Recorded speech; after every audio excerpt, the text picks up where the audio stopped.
Liam Carter was the kind of kid people ignored, quiet, skinny, and obsessed with computers.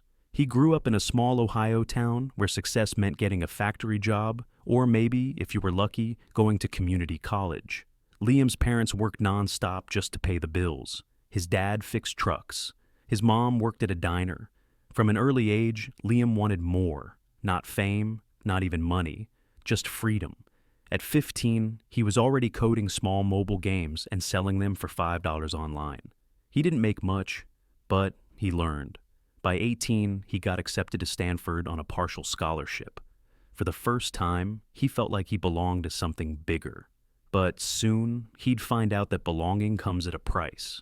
In his sophomore year, Liam noticed something strange about his classmates. Everyone was busy pretending to be successful. They wore expensive hoodies, joined startups, tweeted motivational quotes, but nobody was actually building anything real.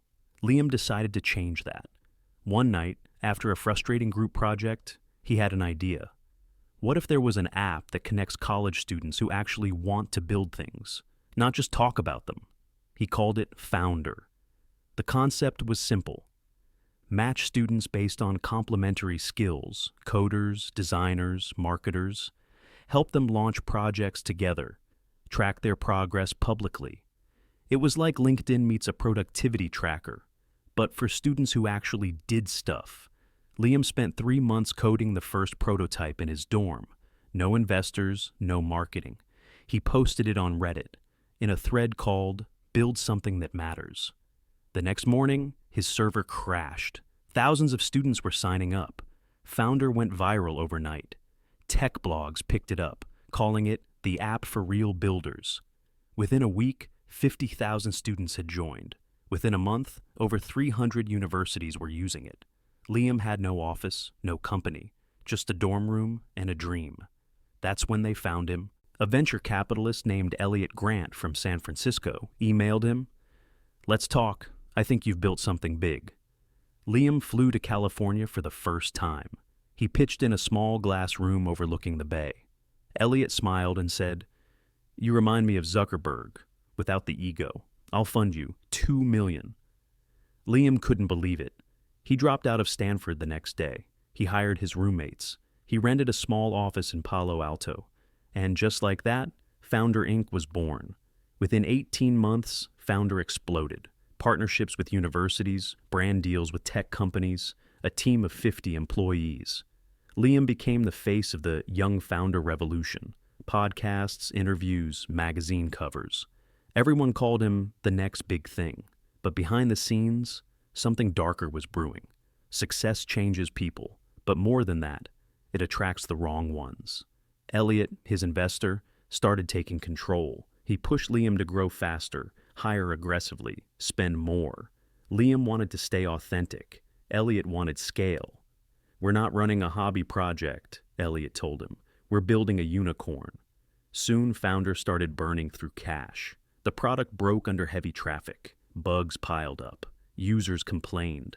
Liam barely slept. He coded all night, did interviews by day.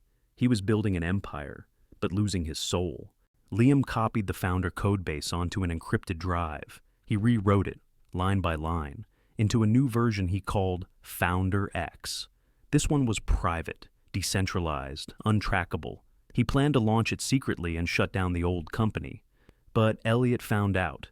At 3 a.m., Liam's access to the company's servers was revoked. Security guards escorted him out of the office. He had been locked out of his own company. And a week later, the press release went public. Founder CEO steps down amid internal restructuring. They'd replaced him, deleted his accounts, erased his legacy. He was broke again. For months, Liam disappeared. He rented a cabin in Montana. No Wi-Fi, no interviews, no investors. He started over, rebuilding Founder X from scratch. This time, it wasn't just a project. It was revenge. He coded every line himself. No board, no middlemen, no oversight. After a year in isolation, he launched Founder X quietly on the dark web. No ads, no media, just a message. Built by creators for creators. No tracking, no control. Within weeks, creators and indie hackers started using it. Word spread fast. By month 3, it had 2 million users. By month 6, 10 million. Founder X became the underground alternative to corporate networks. Anonymous, encrypted, real. Then came the twist. Elliot, desperate to save the collapsing original founder, offered to buy Founder X for $200 million. Liam declined. You don't get to buy what you tried to destroy. 2 months later, a major VC firm, not knowing the backstory, valued Founder X at $2.4 billion. Liam became a billionaire before age 27. But he didn't celebrate. He didn't post.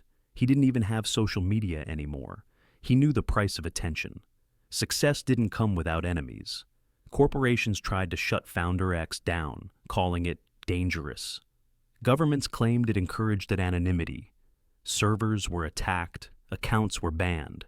Liam fought back quietly, moving servers, hiring cybersecurity experts, operating in the shadows. But he was tired. He'd built everything he ever wanted, and realized he didn't want it anymore. In 2024, Liam vanished. No one knew where he went. Founder X continued to grow, community-run, decentralized. His name became legend on forums and subreddits. Every year on the anniversary of its launch, a message appeared on the homepage. Keep building, don't sell out. LC. Nobody knew if he was alive, but his story lived on. Liam Carter proved something the world forgot. You don't need permission to build something great. You just need obsession, courage, and the will to walk away when the money starts talking louder than your purpose. Because sometimes the richest people are the ones who learn to stop chasing it.